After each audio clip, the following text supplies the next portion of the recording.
மதுரை செல்லூர் கண்மாயை வைகை ஆற்றுடன் இணைப்பதற்காக கொண்டுவரப்பட்ட கால்வாய் அமைக்கும் பணி ஆமை வேகத்தில் நடைபெறுவதால் பொதுமக்கள் கடும் அவதியடைந்து வருகின்றனர். இதுகுறித்த கூடுதல் தகவல்களை நமது செய்தியாளர் தங்கதுரையிடம் கேட்டு பெறலாம்.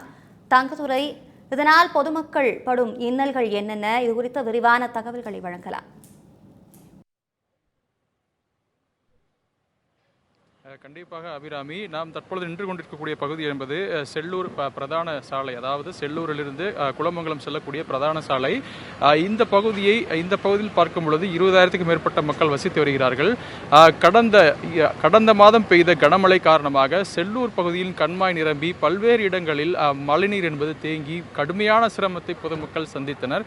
இதன் காரணமாக செல்லூர் கண்மாய் நிரம்பக்கூடிய வேளையில் அங்கிருந்த தண்ணீரை நேரடியாக வைகை ஆற்றில் கலக்கும் பொழுது செல்லூர் பகுதிக்கான ஆபத்துகள் குறையும் என மாநகராட்சி திட்டமிட்டு அங்கிருந்து ஒரு 500 மீட்டர், அதாவது 1/2 கிலோமீட்டர் அளவிற்கு பாதாள சாக்கடை அமைக்கும் பணி என்பது துவங்கி நடைபெற்று வருகிறது. இதன் காரணமாக தற்பொழுது போக்குவரத்து பாதிப்பு என்பது ஏற்பட்டிருக்கிறது. இந்த பகுதியில் ஒரு 100க்கும் மேற்பட்ட கடைகள் இருக்கின்றன. நீங்களே காட்சிகளை நேரடியாக பார்க்கலாம்.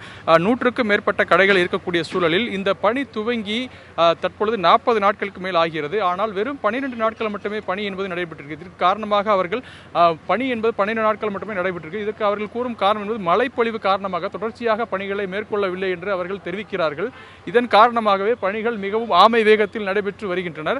எனவே இங்கிருந்து தத்தநெறிக்கோ அல்லது அந்த பகுதிக்கோ செல்லக்கூடிய மக்கள் என்பது கடுமையான பாதிப்பை சந்தித்து வருகிறார்கள். இவர்கள் பள்ளி கல்லூரிகள் செல்பவர்கள், வயதானவர்கள் என பலரும் பல்வேறு விதமான இன்னல்களை சந்தித்து வருவதாகவும், இதன் காரணமாக இந்த பகுதியில் இருந்து அந்த பகுதியை கடப்பதற்காக செல்லக்கூடிய பாதைகளை அமைத்து தர வேண்டும் என்ற பொதுமக்கள் கோரிக்கையை முன்வைக்கிறார்கள். நீங்கள் நேரடி காட்சிகளை பார்க்கலாம். அந்த பகுதியிலிருந்து வரக்கூடிய மக்கள் என்பவர்கள் இந்த பகுதி கடந்து செல்ல முடியாத காரணத்தால் மீண்டும் அவர்கள் திரும்பி செல்லக்கூடிய காட்சிகளை நேரடியாக பார்க்கிறீர்கள்.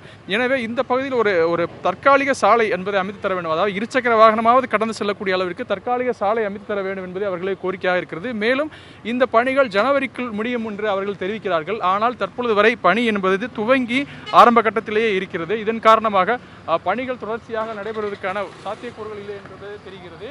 இந்த பணிகள் காரணமாக தொடர்ச்சியான பல்வேறு சிக்கல்களை மக்கள் சந்தித்து வருகிறார்கள். இந்த பகுதியில் இருக்கக்கூடிய ஒரு முதியோரிடம் கேட்கலாம். ஐயா, இந்த தோண்டி போட்டிருக்காங்க, என்ன மாதிரி பிரச்சனை அவங்களுக்கு இருக்கு? நம்ம இந்த பிரச்சனை புதுசு இல்ல தோண்டி போடுற மக்களிடம் பிரச்சனை சந்திக்கிறாங்க சொல்றாங்க.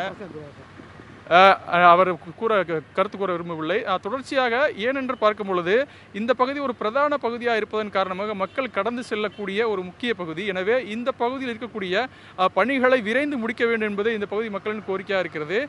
பணி ஜனவரி 15ஆம் தேதி முடியும் என இந்த பணி எடுத்துக்கொண்டிருக்கக்கூடிய ஒப்பந்ததாரர்கள் தெரிவித்தாலும் கூட, ஆனால் பணி என்பது 20% தான் முடிந்திருக்கிறது. இன்னொரு பகுதியில் கரைக்கு சேரக்கூடிய பகுதியில் இருக்கக்கூடிய பல இடங்களில் குடிநீர் கால்வாய், அதே போல கழிவுநீர் கால்வாய் என பலதை உடைத்திருக்கிறார்கள். எனவே இந்த பணி நிறைவடைந்தாலும் கூட மீண்டும் இந்த பகுதியில் குடிநீருக்காக தோண்ட வேண்டிய சூழலும் இருக்கிறது. அதே போல கழிவுநீர் பாதையை சீரமைக்க வேண்டிய சூழலும் இருக்கிறது.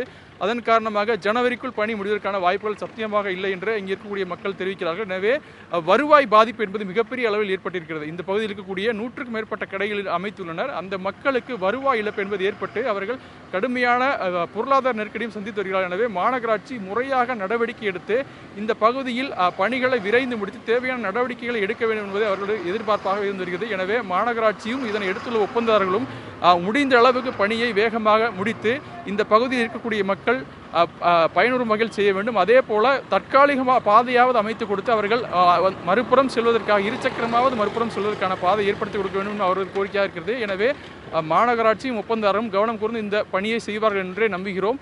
அவர்கள் செய்து கொடுக்க வேண்டியது அவருடைய கடமை. எனவே அவர்கள் செய்து கொடுக்க கூறி மக்கள் தொடர்ச்சியாக வலியுறுத்தி வருகிறார்கள். அபிராமி,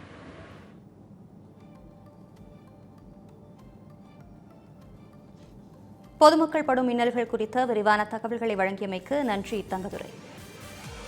பாரத ரத்னா முன்னாள் பிரதமர் அடல் பிகாரி வாஜ்பாய் அவர்களின் 100வது பிறந்த நாளில் அவரை வணங்கி மகிழ்ந்து போற்றிடுவோம். நல்லாட்சி, ஒற்றுமை, முன்னேற்றம் என்ற அவரது கொள்கை வழியில் என்றும் பாடுபடுவோம். கே. அண்ணாமலை, தலைவர், தமிழக பாரதிய ஜனதா.